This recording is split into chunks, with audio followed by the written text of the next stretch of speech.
Bismillahirrahmanirrahim. Temanmu adalah cerminan agamamu. Ini berangkat dari sabda Rasulullah Sallallahu Alaihi Wasallam. Almar'u ala dini khalilihi. Seseorang itu tergantung dari agama kawannya. Circle pergaulan mana yang kita masuki, tempat mana yang kita datangi, perkumpulan mana yang kita ikuti, kurang lebihnya kita akan menjadi bagian dari perkumpulan tersebut.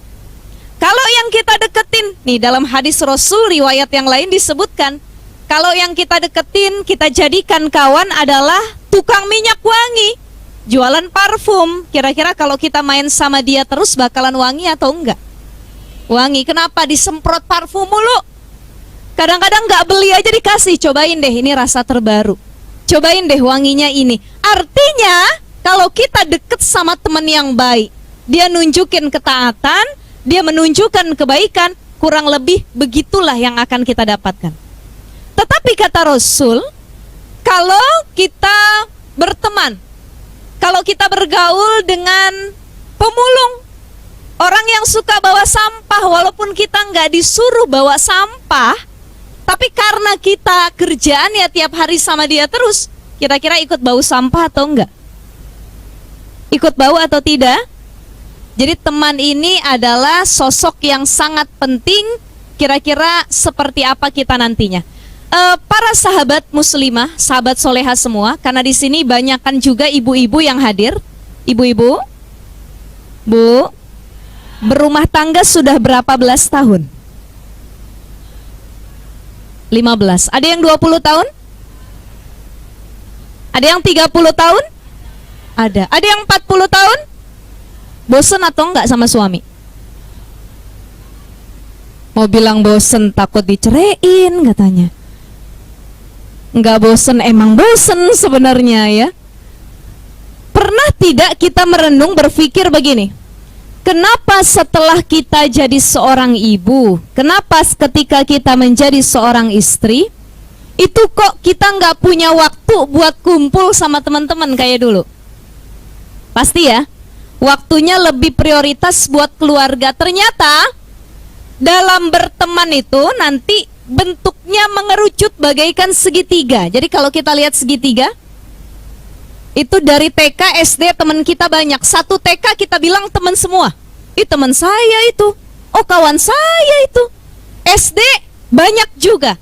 Mulai naik ke SMP, SMA, kita mulai memfilter siapa yang bakal jadi kawan kita. Masuk universitas, paling yang deket sama kita paling banyak 5-6 orang. Ada kawan dekat 2-3 orang. Nanti menikah, ternyata teman yang paling baik itu bukan kawan dulu yang ada di kampus, bukan kawan dulu yang satu kerjaan, tapi teman terbaik setelah menikah adalah suami. Betul atau betul? Makanya sama suami jangan berantem mulu. Ya, sama suami bangun hubungan yang baik. Kenapa? Karena menikah adalah ibadah seumur hidup. Mencintai orang yang sama pada waktu yang lama. Berat atau enggak? Ke kamar mandi, muka dia lagi. Bangun tidur, dia lagi. Ke ruang tamu, dia lagi, nggak ada gantinya apa mukanya ini? Kok dia saja? Nah ini sebenarnya yang membuat pernikahan bertahan lama. Ini saya yakin ibu-ibu lebih paham dari saya. Karena kalau saya menikah baru seumur jagung, kurang lebih 8-9 tahun. Doain Bu, baru punya anak 1, mudah-mudahan bisa nambah 2, 3 dan seterusnya. Ya Bu ya. Ternyata yang membuat rumah tangga bertahan sekali lagi itu bukan cinta, tapi komitmen. Karena baik teman pergaulan ataupun teman hidup itu sama, tetapi teman hidup itu lebih menguji daripada teman pergaulan. Jadi siapa istrimu, begitulah model suamimu. Siapa suamimu, begitulah model istrimu. Jadi istri bakal ngikut suami, suami bakal ngikut. Kenapa? Karena mereka tiap hari temenan. Yang dicontoh sama. Suaminya tukang gibah, istrinya kira-kira tukang gibah atau enggak? Enggak salah lagi ya Bu ya. Sama juga ya. Jadi hati-hati, teman hidup ini yang harus kita perbaiki dari awal, pasangan. Bukan cinta yang mempertahankan rumah tangga, tapi komitmen. Jadi kalau ibu-ibu ditanya udah bosen apa enggak sama suaminya, pasti jawabannya bosen.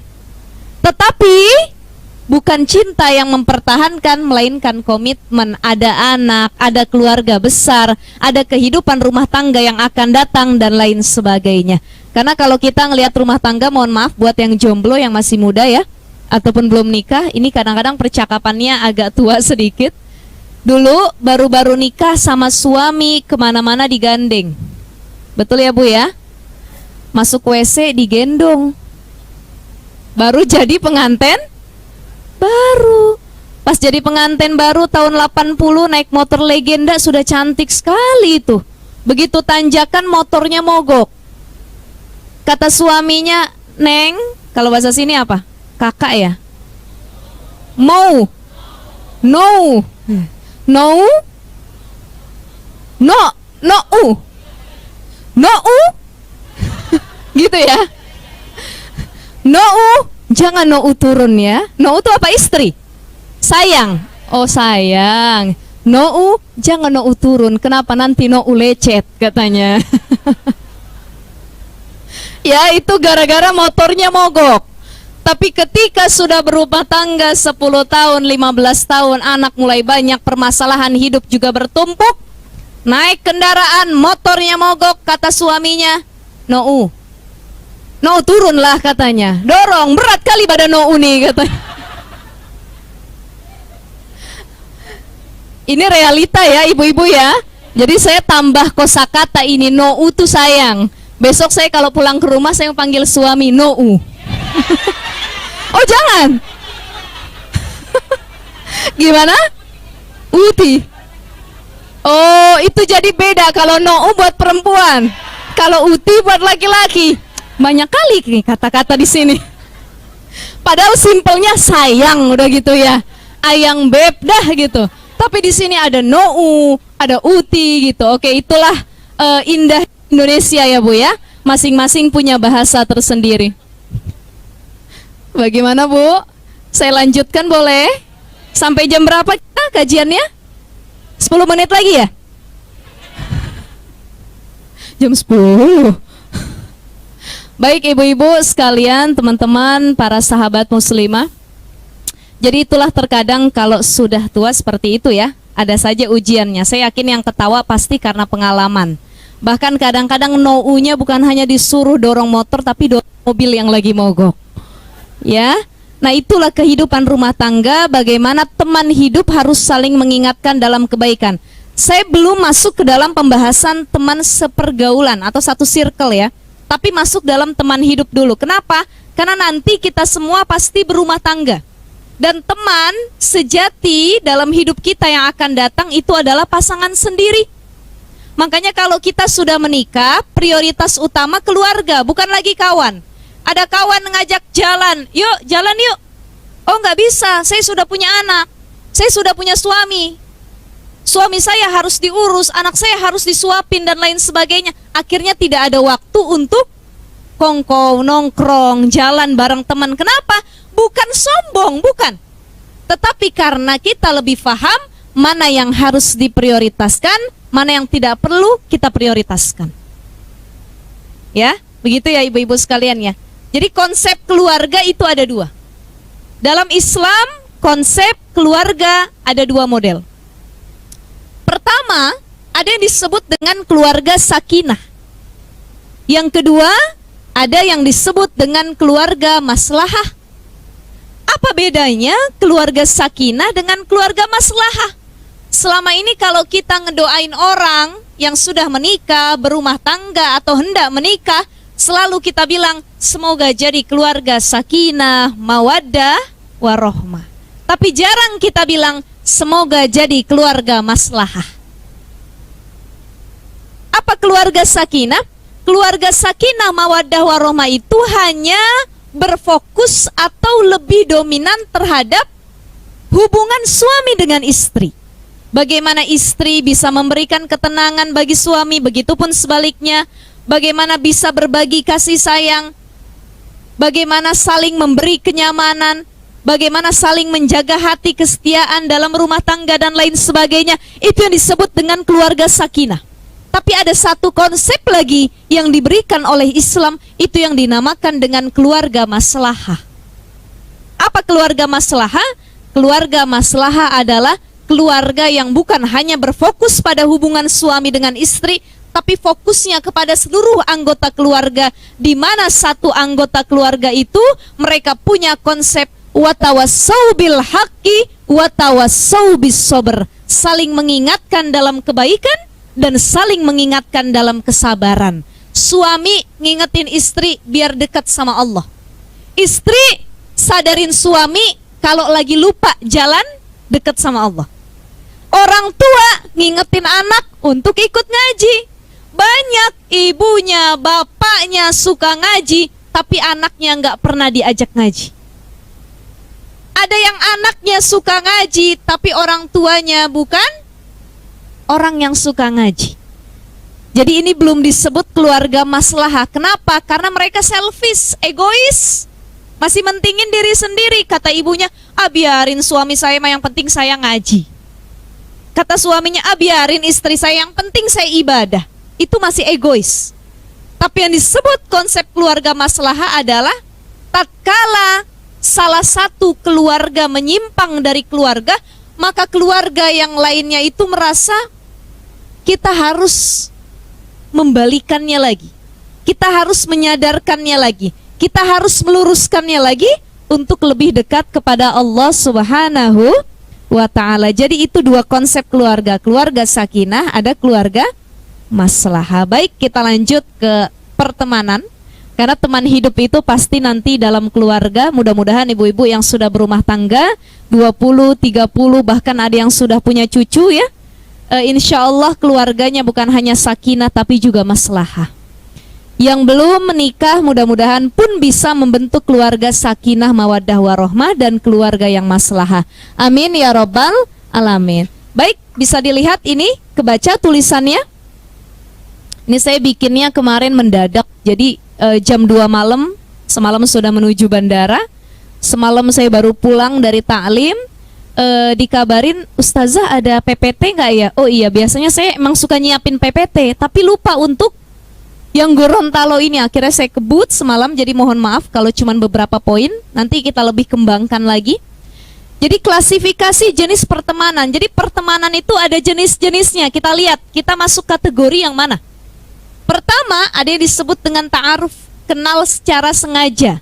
Ta'aruf ini biasanya istilah yang sering disematkan kepada dua orang yang saling suka, kemudian mereka akan melanjutkan kepada hubungan yang lebih serius. Itu biasanya konsep ta'aruf.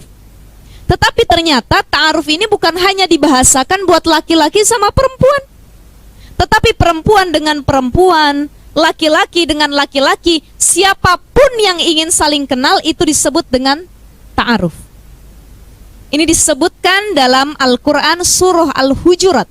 Bismillahirrahmanirrahim.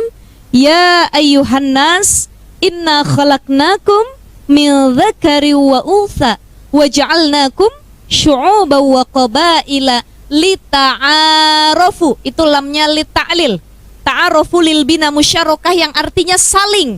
Maknanya apa? Artinya orang itu kalau berteman harus saling kenal, bukan yang satu kenal, yang satu cuek, nggak mau kenal, nggak mau mengingatkan dan lain sebagainya. Maka ta'aruf adalah kenal secara sengaja, dan kenalnya itu bukan hanya satu orang, tapi keduanya saling kenal. Itu yang disebut dengan ta'aruf. Saya sama ibu ini ta'aruf atau bukan? Ta'aruf ya, kita saling kenal ya. Akhirnya saya kenal sama ibu, sama teman-teman semua, teman-teman juga kenal sama saya. Gitu, itu yang disebut dengan ta'aruf. Yang kedua, ada yang disebut dengan tarikhon. Tarikhon ini kenal sejak lama tanpa ada basa-basi untuk kenalan. Apa contohnya? Kita punya teman masa kecil, ada teman SD, teman rumah, tetangga, anak saudara. Itu kenalnya karena ta'aruf apa kenal udah sejak lahir? Kenal sejak lahir, tiba-tiba main kita sama dia, tiba-tiba jadi teman sama dia. Ini yang disebut dengan tariqan, kenal sejak lama. Ada jenis yang ketiga, namanya ahammiyatan. Ahammiyatan ini jenis pertemanan yang sifatnya hanya ada kepentingan saja. Umpamanya kita kenalan sama orang karena apa? Satu, bisnis. Yang kedua, karena mau belajar. Yang ketiga, ada kepentingan-kepentingan tertentu. Maka itu yang disebut dengan ahammiyatan. Ya, karena ada faktor alasan kepentingan tertentu. Ada yang keempat disebut dengan aduun. Aduun ini adalah berteman, tapi ternyata temannya itu musuh dalam selimut. Banyak kita temui, banyak di depan kita mukanya senyum. Ayo, mari katanya. Ayo Ci, ayo dan lain sebagainya. Tapi di belakang ngegibahin kita, ini yang disebut musuh dalam selimut. Ya, maka pertemanan itu diuji ketika kita sedang susah. Jadi kalau lagi kaya raya, lagi senang, itu biasanya yang tadinya nggak temenan dia ngaku temen. Ya, yang tadinya nggak saling sapa antar saudara dia ngaku-ngaku jadi saudara. Itu kalau kita lagi kaya, betul nggak? Datang semuanya yang minta diutangin, yang minta dikasih, yang minta diberi dan lain sebagainya. Tapi ketika kita sedang susah, segelintir orang yang mau membersamai kita, itulah yang disebut dengan teman sejati. Jadi teman sejati itu bukan yang membersamai kita ketika sedang senang, tapi ketika kita susah dan tidak ada yang mau mendekati kita, maka itu yang disebut dengan teman sejati. Saya ingin bercerita sedikit tentang kisah Siti Rahmah. Ibu-ibu tahu nggak Siti Rahmah? Ada yang tahu Siti Rahmah itu siapa? Siapa? Siti Rahmah ini adalah istri dari Nabi Ayub alaihi salam dalam satu riwayat. Tapi ada yang mengatakan dalam riwayat lain namanya bukan Siti Rahmah, tetapi kebanyakan oleh para ulama disebut dengan Siti Rahmah. Usut punya usut, kita lihat kisahnya sedikit. Siti Rahmah ini dulu luar biasa mendampingi suaminya Nabi Ayub. Kalau ibu-ibu, teman-teman semua sahabat solihah pernah dengar kisah Nabi Ayub, di mana Nabi Ayub itu dikasih penyakit kusta, mati ternaknya, mati anak-anaknya, hartanya habis, bangkrut, diusir dari kampungnya. Dia punya istri banyak tapi ditinggal oleh banyak istrinya. Cuma satu istrinya yang bertahan, itu Siti Rahmah. Sampai suaminya tidak ada yang mau membersamai, dia tetap mau membersamai. Inilah yang disebut dengan pasangan sejati, bukan yang lain. Ya. Dan apa yang terjadi? Ini ada satu kisah yang menarik, boleh saya ceritakan? Boleh? Dulu karena saking susahnya Siti Rahmah dengan Nabi Ayub bertahan hidup, sebab mereka diusir dari satu kampung ke kampung lainnya, sampai-sampai mereka nggak punya sedikit pun harta untuk dipakai makan. Jadi Siti Rahmah minta izin sama suaminya, mungkin bahasa kita tadi uti ya, uti katanya. Ao ya tadi, ao, ya apalah saya lupa.Nou dan uti gitu ya. Uti katanya, iya Nou izinlah Uti. Izin kemana? Izin mau mencari pekerjaan. Buat apa? Karena kita tidak ada makan Uti. Nggak bisa kita. Begitu ya kurang lebih ya. Saya menyesuaikan dengan bahasa Gorontalo ini. Nggak bisa saya pakai bahasa Sunda atau Jawa ya Bu ya. Jadi akhirnya kata Uti, kata sayangnya itu si suaminya itu, boleh kamu bekerja dengan catatan kamu bekerja yang halal, tidak membuka aurat. Ini pesan juga buat para perempuan. Bagi para perempuan yang mau bekerja nantinya kalau sudah menikah ataupun sudah menikah, kata Syekh Muhammad Al-Ghazali, salah satu ulama kontemporer ternama di Mesir sana, mengatakan bahwa kalau perempuan boleh bekerja dengan catatan pertama dapat izin dari suami. Kalau suami nggak ngizinin, jangan. Tetapi suami yang baik dia mengizinkan istrinya, apalagi kerjaan istrinya itu baik. Kalau kerjaannya tidak baik, suami boleh melarangnya. Yang kedua, perempuan boleh bekerja dengan catatan tidak tabarruj. Apa tabarruj? Dandan berlebihan, pakai pakaian yang tidak menutup aurat. Dan yang ketiga, tidak berkholwat, bercampur aduk antara laki-laki dan perempuan. Apalagi syaratnya yang keempat, tapi ini bukan jadi syarat mutlak. Kata Syekh Muhammad Al-Ghazali, perempuan paling bagusnya bekerja dalam 2 bidang sebenarnya. Apa bidang tersebut? Pertama, bidang pendidikan. Yang kedua, bidang kesehatan. Jadi kalau ada suami ngelarang istrinya jadi guru, jadi dokter, jadi perawat, ini bisa jadi dosa. Kenapa? Karena istrinya bekerja itu dalam kebaikan. Bukan berarti yang bidang lain nggak baik, baik juga selama syaratnya tadi tidak tabarruj, dapat izin dari suami, dan tidak berkholwat dengan yang bukan mahramnya. Itu syarat yang dikemukakan oleh Syekh Muhammad Al-Ghazali. Akhirnya Siti Rahma kerja jadi pembantu sana sini, melamar, baru berapa hari kerja dipecat. Kenapa? Mereka semua tahu kalau Siti Rahma ini istrinya Nabi Ayub yang punya penyakit. Saya tidak bisa mempekerjakan kamu. Kenapa? Karena saya takut ketularan penyakit suami kamu. Diusir sana sini. Apa yang terjadi? Siti Rahma putus asa. Ya Allah, kemana lagi harus aku cari nafkah untuk memberikan makan suamiku, menghidupkan dirinya? Ini kalau kita di posisi Siti Rahma, punya suami sakit, bangkrut, galak lagi, ngomel mulu tiap hari, nggak punya duit, kira-kira masih setia atau enggak? Masih mikir kayaknya jawabnya nih ya. Setia apa enggak ya? Tinggalin aja sebenarnya dalam hati tuh. Tinggalin aja deh katanya. Ini patut kita contoh dari Siti Rahma, betapa mulia hatinya untuk tetap membersamai suaminya. Akhirnya apa yang terjadi? Siti Rahma tidak berpikir panjang. Kala itu rambut perempuan itu sangat bernilai. Jadi perempuan-perempuan zaman dulu kalau punya rambut panjang, kalau dipotong bisa dijual, nanti ditimbang gram jadi uang. Siti Rahma rambutnya panjang, dia potong. Padahal rambut Siti Rahma adalah salah satu bagian yang difavoritkan oleh suaminya.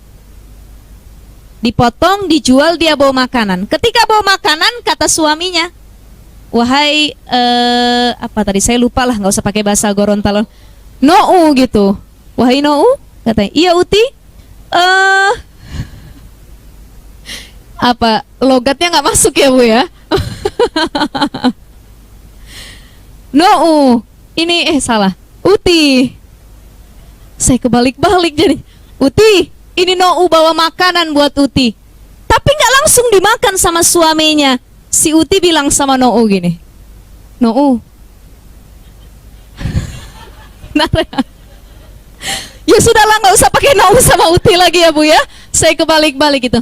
Istriku, gitu, bahasa kita ayang beb, gitulah. Mohon maaf, saya ingin tanyakan terlebih dahulu. Di mana kamu dapat makanan ini? Halal atau tidak? Kerjanya halal atau tidak? Istrinya menjawab, ini halal, aku bawakan kepadamu. Apa kerjaan yang kamu lakukan? Istrinya tidak berani menjawab. Kemudian suaminya merasa janggal, kenapa istrinya menutupi seharusnya yang kelihatan di depan suaminya? Kata suaminya, tolong dibuka penutup kepala kamu. Dibukalah penutup kepala. Akhirnya terlihat rambut panjang yang difavoritkan oleh suaminya dipotong. Dihentakkan makanan itu, suaminya bilang, aku lebih baik kelaparan daripada kamu harus menjual rambut yang harusnya tidak kamu jual. Ini pelajaran lagi buat kita. Apa pelajarannya? Kalau suami pulang bawa kresek, kalau suami pulang bawa makanan, jangan langsung dihabiskan makanannya, tapi ditanya dulu, ini halal atau enggak? Belinya di mana? Kandungannya apa? Tadi abang kerja apa? Gitu. Kebanyakan dari kita kalau dibawain kresek sama suami, langsung diambil, dihabiskan, tanpa bertanya halal atau tidak, dari mana, beli di mana, betul ya? Nah, ini kisah yang bisa kita ambil ibrahnya dari Siti Rahma dengan Nabi Ayub. Akhirnya diusir istrinya. Sudah sakit suaminya, belagu lagi, diusir istrinya. Tidak usah kau merawatku, katanya. Pergi, aku tidak butuh istri seperti model kamu, yang tidak taat kepada suami. Pergi Siti Rahma, kalau kita pikirkan lebih baik kan Siti Rahma ninggalin dia nikah lagi sama laki-laki lain, betul nggak? Tapi tidak itu yang Siti Rahma lakukan. Dia walaupun diusir oleh Nabi Ayub, setiap hari dia berdoa kepada Allah, ya Allah, sembuhkanlah penyakit suamiku. Dan setiap hari dia kirim orang untuk mengantarkan makanan. Yang paling mengharukan lagi, dia sering mengintip bagaimana keadaan suaminya di rumah, dan suaminya nggak tahu perihal itu. Sampai akhirnya Allah kembalikan lagi hartanya Nabi Ayub. Allah sembuhkan, Allah kayakan lagi, Allah tumbuhkan lagi ladangnya, dikasih semua kemewahan dunia. Istrinya yang dulu semua ninggalin balik lagi. Kata Nabi Ayub, sorry ya, aku gak mau. Kenapa? Karena ketika aku susah, kalian gak ada di sisiku. Tapi begitu suaminya ketemu lagi dengan Siti Rahma, Nabi Ayub yang meminta Siti Rahma untuk kembali lagi dengan catatan, boleh tidak aku menghukum engkau atas perbuatanmu dulu, yaitu dengan mencambuknya. Tapi Siti Rahma terima. Kenapa? Sebagai hukuman yang dia lakukan dulu. Ini pelajaran buat kita bahwa menjadi teman hidup seseorang itu nggak gampang, ya. Jadi teman hidup itu sangat mempengaruhi siapa kita ke depannya, baik suami kita, istri kita, ataupun kawan kita sehari-hari. Baik, silahkan untuk slide selanjutnya.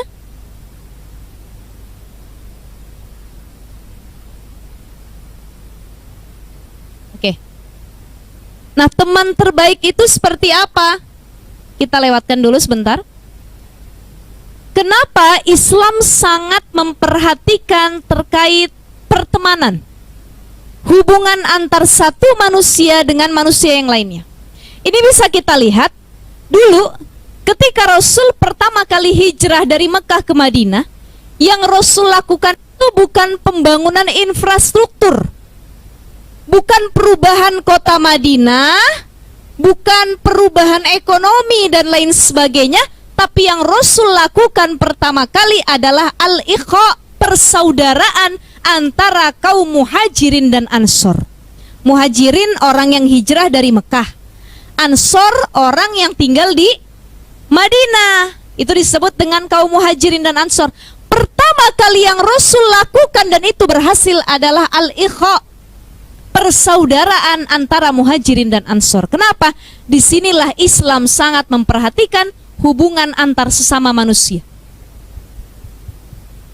Sudah azan ya Bu ya? Sudah azan ya? Lanjut? Kita lanjut? Baik. Oleh karenanya, dalam berteman, kita harus melihat teman seperti apa yang kira-kira bisa kita jadikan kawan ataupun teman. Boleh slide-nya? Pertama, teman terbaik itu cirinya yang kalau kita ngelihat dia, kita ingat sama Allah. Jadi ada wajah-wajah teman itu yang mukanya kalau kita ngelihat kita pengennya maksiat. Ada nggak? Ada nggak Bu? Ada nggak? Kalau kita ketemu dia, kita gatal pengen gibah. Temen gue ini gibah katanya. Udah betulan ada nih. Akhirnya membentuklah satu majelis namanya MGF, Majelis Gibah Forever. Ya, itu ada loh, ada. Jadi seseorang itu bisa dilihat. Kira-kira kalau kita ketemu dia, itu kita pengennya maksiat, pengennya berdosa, atau pengennya ibadah. Ada wajah teman yang kalau kita ngelihat dia tuh, ya Allah, wajahnya soleha, ngomongnya lemah lembut, nggak pernah gibah orang, nggak pernah tutur katanya buruk. Asal di dekat dia kita rasanya malu. Kok saya nggak sebaik dia ya? Kok dia lebih baik dari saya ya? Kurang lebih saya harus mencontoh kebaikan dia. Tapi ada teman yang kalau ketemu tadi, gatel mulut kita nih pengen aja digibah.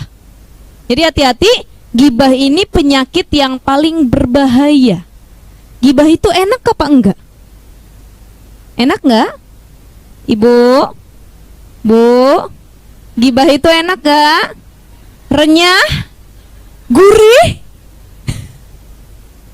Apalagi ngomongin keburukan orang ya. Ada yang Saya emang nggak mau gibah ustazah. Saya maunya kalau ada yang gibah saya cut gitu. Saya hentikan gitu ya. Udah jangan gibah. Tapi ada satu model temen yang kalau dibilangin itu bahasa, kalau bahasa Jakartanya tuh atau bahasa kampung suami saya bengal. Kalau di sini apa bahasanya ya? Keras kepala itu apa disebutnya? Kepalaan. Apa? Kepala angin. Kenapa disebutnya kepala angin? Apa hubungannya kepala dengan angin?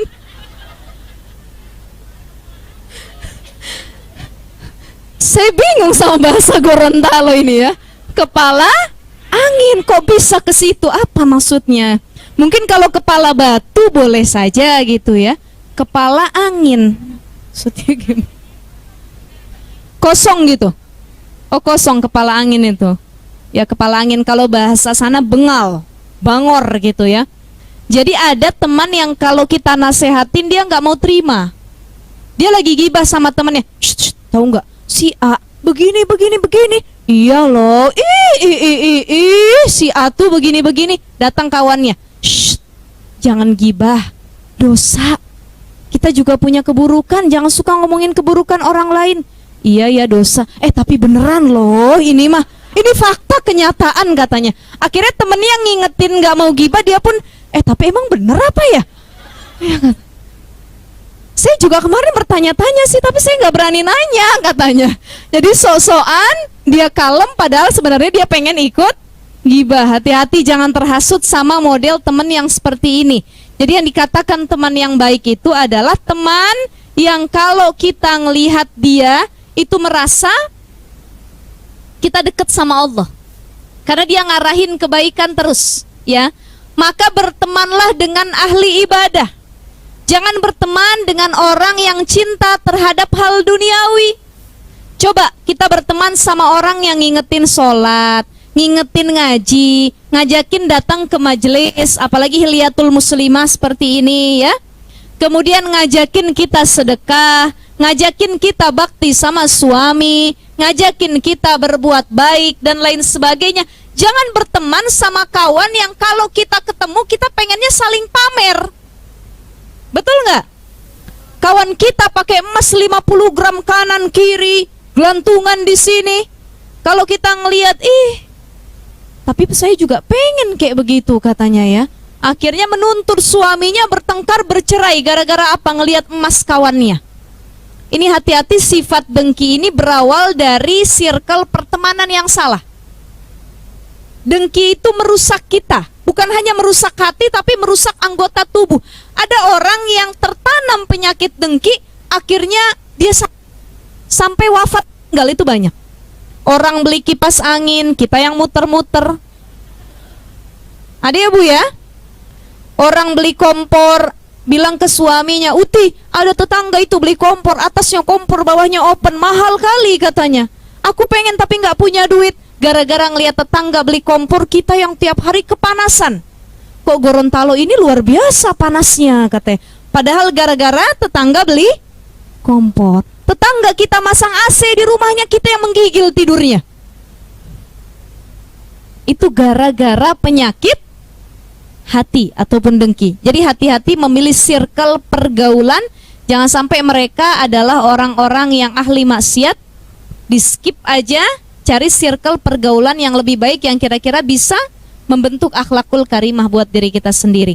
Ya, jadi kalau pesan para ulama begini, kun ma'allah, idza lam takun ma'allah, fakun ma'aman ma'allah. Ini berat kata-katanya nih. Kun ma'allah, jadilah kamu orang-orang yang senantiasa pengen bersama dengan Tuhanmu, bersama dengan Allah, dekat sama Allah. Kalau kamu belum mampu sampai tingkatan orang yang dekat sama Allah, minimal kamu dekat sama orang-orang yang dekat sama Allah. Paham Bu? Paham Kak? Di sini kita dikasih pesan kalau kita belum mampu jadi orang baik yang dekat sama Allah, minimal kita deketin orang-orang yang dekat sama Allah.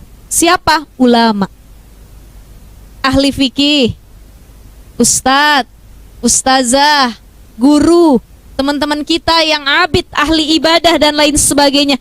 Ini yang disebut fakun ma'aman ma'allah. Jadilah kamu orang yang walaupun gak dekat sama Allah, tapi kamu pengen selalu dekat sama orang-orang yang selalu dekat sama Allah. Ini pesan para ulama yang jangan sampai gak kita laksanain, ya. Jadi sekali lagi, teman itu sangat mempengaruhi. Carilah teman yang vibes-nya itu, kalau bahasa anak mudanya vibes-nya ya. Kalau kita deket tuh rasanya kita pengen ibadah aja. Saya ketemu sama ibu gitu ya, Masya Allah, ibu ini wajahnya wajah bidadari syurga. Adem rasanya saya kalau ngelihat. Berapa usianya bu? 65, Alhamdulillah dapat bonus 2 tahun ya bu ya, umatnya Rasul. Mudah-mudahan yang lain panjang umur juga semuanya. Jadi kalau kita lihat wajahnya ahli syurga, simahum fi wujuhihim min atharis sujud. Wajahnya kelihatan nih ahli wudu, ahli sujud. Jadi kalau kita ketemu orang tersebut bawaannya pengen ibadah, ini salah satu yang disebutkan dia adalah sosok teman terbaik. Selanjutnya slide-nya. Sebelumnya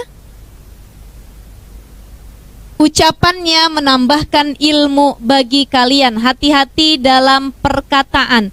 Ada satu doa yang diajarkan oleh Syekh Abdul Fattah Abu Gudah dalam kitabnya Risalatul Mustarsyidin. Apa doa yang bisa kita baca? Ini doa dikhususkan dan harus banget dihafal oleh para ibu-ibu, para perempuan. Kenapa? Karena perempuan adalah makhluk yang lebih bawel daripada laki-laki. Betul atau tidak? Kalau suami istri bertengkar, yang paling banyak omong istri atau suami? Istri ya. Yang ngaji tiap hari suami atau istri? Tapi kenapa yang bawel di rumah istri juga? Diamalkan atau enggak ngajinya? Ternyata bawelnya perempuan itu fitrah. Jadi kalau ada laki-laki dia nikah sama perempuan bawel, harusnya dia bersyukur. Kalau dalam kitab Al-Ihya itu dulu Gus Baha, ibu-ibu tahu Gus Baha? Pernah menyampaikan salah satu ciri waliullah adalah seorang suami yang punya istri bawel. Itu suaminya bisa jadi wali. Ya. Kenapa? Karena kebanyakan wali punya istrinya bawel-bawel, galak-galak. Ya. Coba kita lihat, kalau kita selama ini bawel sama suami dan suami kita sabar nggak membalas, itu tandanya suami kita wali.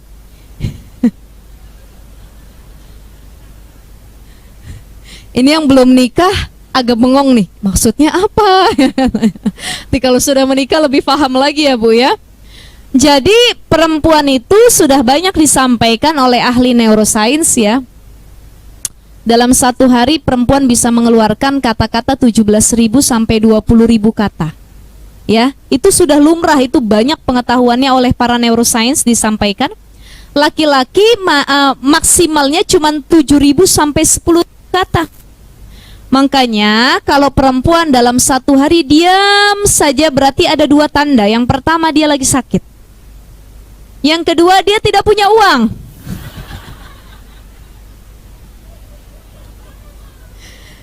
Relate atau enggak? Bener ya? Jadi 2 saja itu tandanya. Dia lagi sakit dan dia tidak punya uang. Karena fitrahnya perempuan bawel. Maka perempuan paling senang bicara, bergibah dan lain sebagainya. Itulah kenapa Rasulullah mengatakan, ittala'tu finnar faro'aitu aktsara ahliha an-nisa. Aku ketika peristiwa Isra wal Mi'raj datang ke neraka, kata Rasul. Ternyata kaget aku, kata Rasul. Kebanyakan mayoritas penghuni neraka itu an-nisa, perempuan. 5 ya Rasulullah, kata para sahabat. Kenapa wahai Rasul kok dalam neraka banyakan perempuan?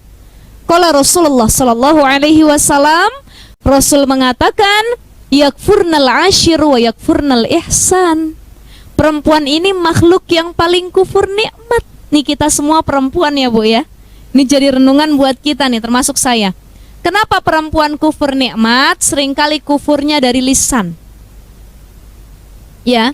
Jadi kalau yang disebut kufur itu yakfurnal ashir wa yakfurnal ihsan di sini adalah dia kufur sama penciptanya. Yang kedua dia kufur sama suami. Bagaimana bentuk kufur sama suami? Seringkali kita nggak bersyukur dikasih uang belanja berapapun nominalnya. Jadi kalau suami ngasih sehari 5 juta, alhamdulillah. Loh, nggak pernah ya Bu ya? Sama, saya juga belum pernah. Tapi mudah-mudahan jadi doa ya, amin ya robbal. Suaminya ngasih mah 5 juta, 3 juta mama buat healing ke salon, me time katanya. Mimpi kata ibu-ibu. Sejutanya buat makan, sejutanya lagi mama mau kongko ya, mau jalan sama teman silahkan misalkan. Kalau sudah dikasih segitu tapi nggak bersyukur, ini tanda perempuan yang kufur. Jadi suami ngasih berapapun alhamdulillah. Kata Imam Al-Ghazali, ciri orang bersyukur lisannya gemar mengucap alham. Paling lengkapnya alhamdulillah ala kulli hal. Tuh ya, jadi suami kalau selama dia niatnya membahagiakan istri, ucap alhamdulillah, terima kasih. Perempuan banyak yang ngisi neraka, salah satunya kufur sama penciptanya Allah. Kita seringkali nggak bersyukur dengan body yang kita punya, wajah yang kita miliki. Ini saya sampaikan bukan hanya buat ibu-ibu, tapi yang masih muda-muda.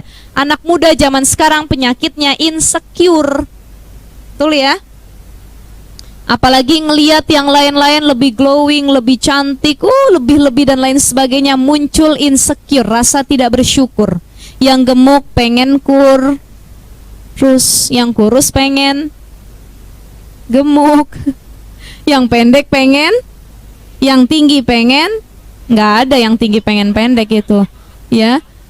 Jadi semua masing-masing pengen memenuhi ketidakbersyukurannya. Padahal yang Allah berikan sesungguhnya sudah sangat proporsional. Dikasih hidung, walaupun gak mancung tapi kecil ya, mungil, alhamdulillah. Ya, kita operasi plastik. Begitu kita habis operasi main baseball, kesundut bola, mencong hidungnya. Kenapa? Buatan manusia, bukan buatan Allah Subhanahu. Jadi jangan sekali-kali tidak bersyukur dan sampai merubah ciptaan Allah. Kita semua cantik Bu, cantik nggak? Kita indah-indah nggak? Kata siapa? Kata diri kita sendiri. Nggak usah minta penghargaan dari orang lain, cukup diri kita yang mengatakan, menanamkan, saya cantik menurut saya. Ya, saya menarik menurut saya, bukan menurut siapa-siapa. Walaupun suami saya juga ngatain saya, tapi tetap saya cantik menurut saya. Ini salah satu bentuk bersyukur kepada Allah Subhanahu wa ta'ala. Ya, jadi itu jangan sampai kita yang hadir jadi penghuni neraka, mudah-mudahan jadi penghuni syurganya Allah Subhanahu wa ta'ala. Apa doanya? Silahkan dicatat. Ini doa dari Syekh Abdul Fattah Abu Ghuddah, agar lisan yang keluar dari mulut kita tidak menjadikan bencana, baik bagi diri kita maupun bagi orang-orang di sekitar, apalagi teman-teman yang bergaul dengan kita. Doanya adalah Allahumma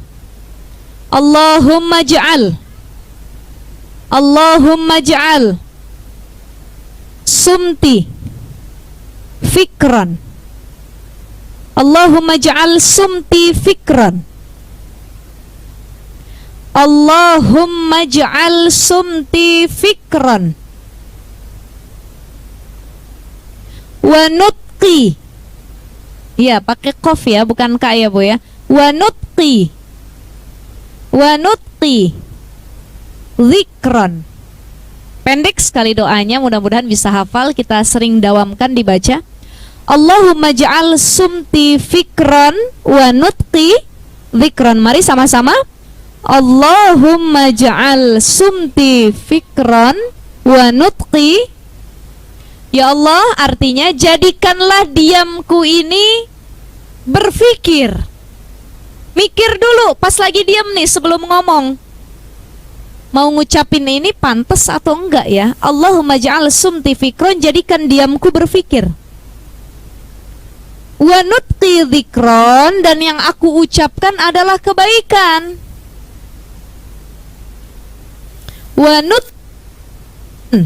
Dan yang aku ucapkan adalah kebaikan. Ya Allah, jadikan diamku berpikir, yang kuucapkan adalah zikir, kebaikan, tidak menyakiti. Makanya dalam berkawan, dalam berteman, dalam bergaul kita harus punya rumus bicara. Apa rumus bicaranya? 3 BMT. B-nya benar, M-nya manfaat, T-nya tidak menyakitkan siapapun. Itu rumus bicara dalam bergaul. Ya. Jadi teman yang soleha, teman yang baik adalah teman yang kalau kita mendengar ucapannya itu luluh hati kita dan terkadang menambahkan ilmu buat diri kita. Itu yang disebut dengan teman terbaik. Ya.